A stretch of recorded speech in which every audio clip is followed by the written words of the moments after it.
ध्यानम् आपातालनभस्तलान्तभुवन ब्रह्माण्डमाविस्फुरत् ज्योतिस्फाटिकलिङ्गमौलिविलसत्पूर्णेन्दुवान्तामृतैः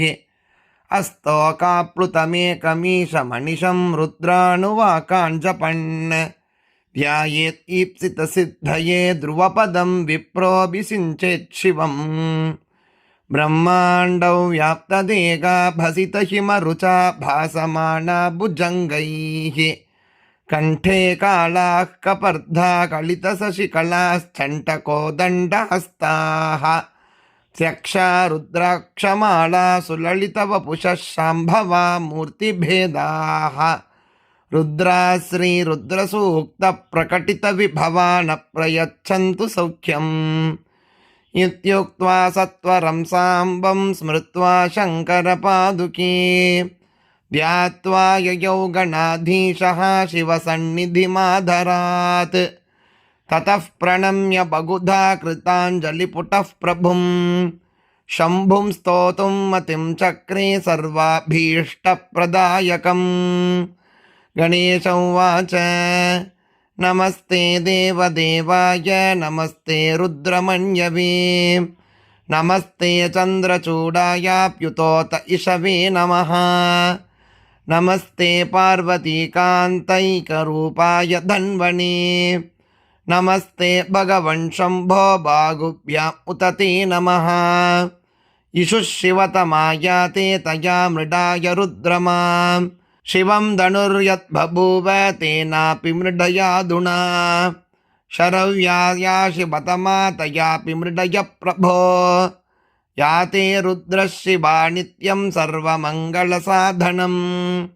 तया विचाकशीहि त्वं तनुवा मामुमापते अघोरयापि तनुवा रुद्राद्या पापकाशिनी यातया मृडया स्वामिन् सदा शन्तमय प्रभो गिरिशन्तं मगारुद्रहस्ते यामिषु सस्तवे बिभर्तितां गिरित्राद्य शिवां कुरु शिवापते शिवेन वचसा रुद्र नित्यं वाचा वदामसि त्वद्भक्तिपरिपूताङ्गं महिंसीः पुरुषं जगत् यच्च सर्वजगत्सर्वम् अक्षमं सुमना हसत् यथा तथा वमां रुद्र तदन्यथापि मे प्रभो रुद्रत्वं प्रथमो दैव्योऽभिषक्पापविनाशकः अधिवक्ताद्यवोचन्मां भावलिङ्गार्चकं मुदा अगीन् सर्वान् यातु धान्यगा सर्वा अप्यद्यजम्भयन् असौ ताम्रोरुणो बभ्रुगो नीलग्रीवः सुमङ्गलः विलोयितोऽस्त्वयं शम्भो त्वदधिष्ठानये वयि नमो नमस्ते भगवन्नीलग्रीवाय मीडुषे सहस्राक्षाय शुद्धाय सच्चिदानन्दमूर्तये उभयोर्गाग्नियोर्ज्योयाय धन्वस्तां प्रमुञ्चताम् सम्प्राप्य धनुरन्येषां भयाय प्रभविष्यति अस्मद्भयविनाशार्थमधुना भयदः प्रभो याश्च ते अस्तयिषवः परता भगवोपवा अवतत्यदनुश्च त्वं सहस्राक्षसतेषु धे मुखानि शीर्यशल्यानां शिवानसुमना भव विद्यं धनुरिदं भूयात् विशल्यो बाणवानपि अनेशन्निशवस्थापि ह्याभुवस्तु निसङ्गतिः कपर्दिनो महेशस्य यदि नाभुर्निसङ्गतिः इषवोऽपि समर्थाश्चेत् सामर्थ्ये तु भयं भवेत् या देयेतिर्धनुरस्ते मीडुषट्म बभूव या तयास्मान् विश्वदस्तेन पालय त्वममक्षया अनादतायुयाधाय नमस्ते दिष्मणे नमः बाहुभ्यां धन्वने शम्भो नमो भूयो नमो नमः परिते धन्वनो हेतिः विश्वतोऽस्मान् वृणक्तुनः इषुधिस्तवया तावः अस्माधारे निधेयितम् हिरण्यभागवे तुभ्यं सेनान्येते नमो नमः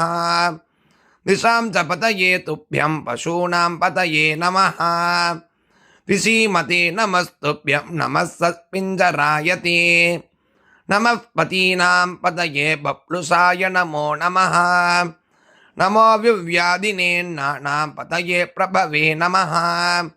नमस्ते अरिकेशाय रुद्राय स्तूपवीतिने पुष्टाणां पतये तुभ्यं जगदां पतये नमः संसारयेति रूपाय रुद्रायाप्याततायिने क्षेत्राणां पतये तुभ्यं सूताय सुकृतात्मने अगन्त्याय नमस्तुभ्यं वनानां पतये नमः रोगितायस्तपतये मन्त्रिणे वाणिजाय च कक्षाणां पतये तुभ्यं नमस्तुभ्यं भुवन्तये तत्वारिकस्कृतायास्तु मगादेवाय ते नमः ओषाधीनां च पतये नमस्तुभ्यं मगात्मने उच्चैर्घोषाय धीराय धीरान् क्रन्दयते नमः पत्नीनां पतये तुभ्यं कृत्स्नवीताय ते नमः दावते धवलायापि सत्त्वानां पतये नमः आव्याधिनीनां पतये ककुभाय निसङ्गिने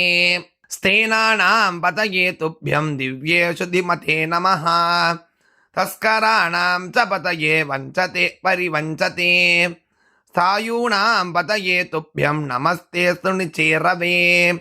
नमः परिचरायापि मगारुद्राय ते नमः अरण्याणां च पतये मुष्णतां पतये नमः उष्णीशिने नमस्तुभ्यं नमो गिरिचराय ते कुलुञ्चानां च पतये नमस्तुभ्यं भवाय च नमो रुद्राय सर्वाय तुभ्यं पशुपते नमः नमो उग्राय भीमाय नमः साग्रीवधाय च नमो दूरे वदायापि नमो हन्त्रे नमो नमः हनीयसे नमस्तुभ्यं नीलग्रीवाय ते नमः नमस्ते शितिकण्ठाय नमस्तेऽस्तु कपर्धिने नमस्ते व्युक्तकेशाय सहस्राक्षाय मीढुषे गिरिजाय नमस्तेऽस्तु शिपिविट्टाय ते नमः नमस्ते शम्भवे तुभ्यं मयोभव नमोऽस्तु ते मयस्करणमस्तुभ्यं शङ्कराय नमो नमः नमः शिवाय सर्वाय नमः शिवतराय च नमस्तीर्थाय कूल्याय नमः पार्याय ते नमः आवार्याय नमस्तेऽस्तु नमः प्रतरणाय च नमः उत्तरणायापि अरातार्याय ते नमः आलाद्याय नमस्तेऽस्तु भक्तानां वरदाय च नमः षष्ट्याय पेन्याय सिकत्याय नमो नमः प्रवाक्याय नमस्तेऽस्तु रस्वायास्तु नमो नमः वामनाय नमस्तेऽस्तु भृगते च नमो नमः वर्षीयसे नमस्तेऽस्तु नमो वृद्धाय ते नमः संवृद्ध्वने नमस्तुभ्यं अग्र्याय नमो नमः प्रथमाय नमस्तुभ्यं आशवे चाजिराय च शीघ्रियाय नमस्तेऽस्तु शीभ्याय च नमो नमः नम ऊर्म्याय सर्वायाप्यस्वन्याय च ते नमः स्रोतस्याय नमस्तुभ्यं द्वीप्याय च नमो नमः ज्येष्ठाय च नमस्तुभ्यं कनिष्ठाय नमो नमः पूर्वजाय नमस्तुभ्यं नमोस्तपरजाय च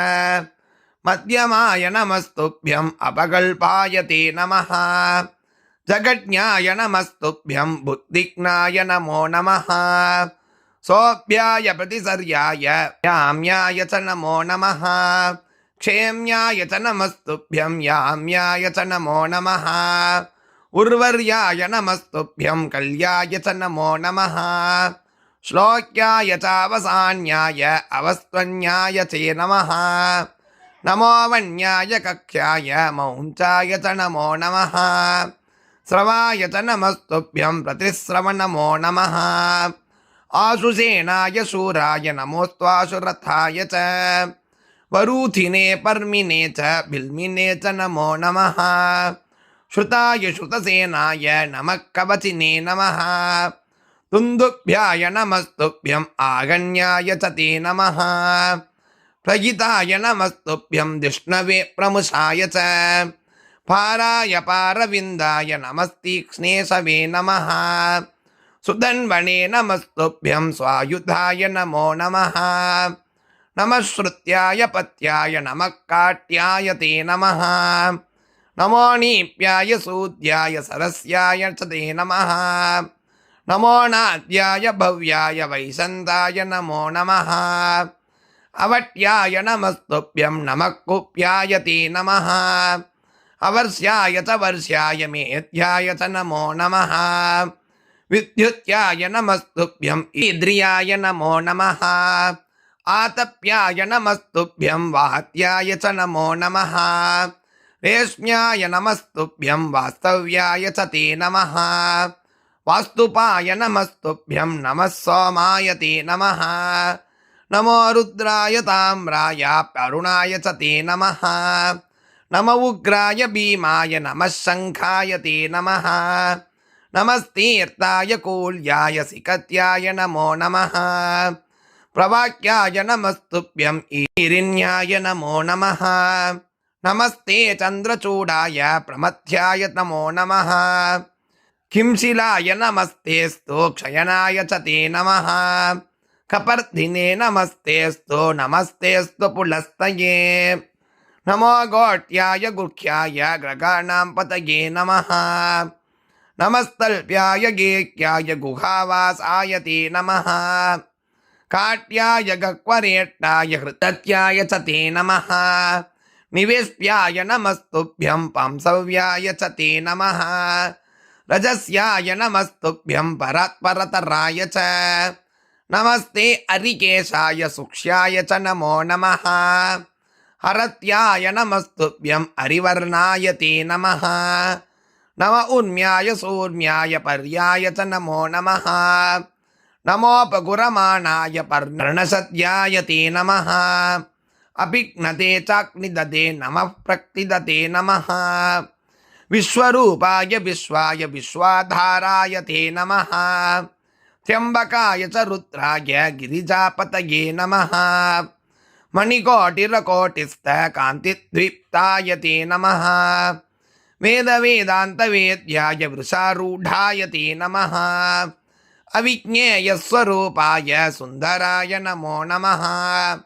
उमाकान्त नमस्तेस्तु नमस्ते सर्वसाक्षिणे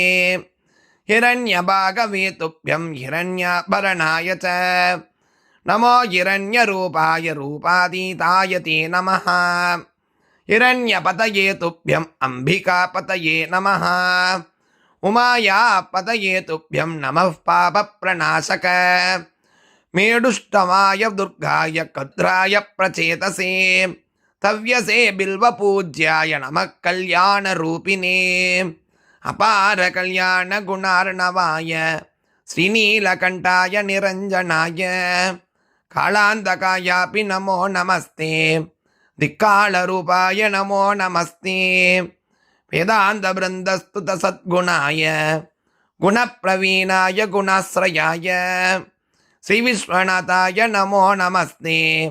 काशीनिवासाय नमो नमस्ते अमेयसौन्दर्यसुधानिधान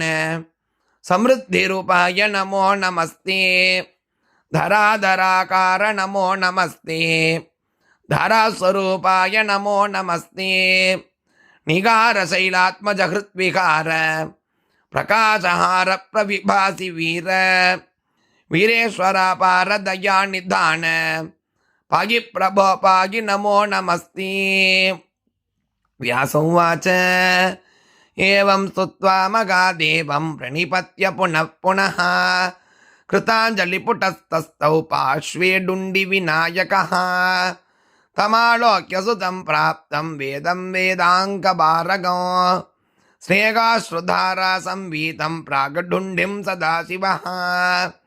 इति श्रीशिवरहस्ये अराक्ये तृतीयांशे पूर्वार्ते गणेशकृतरुद्राध्यायस्तुतिः नाम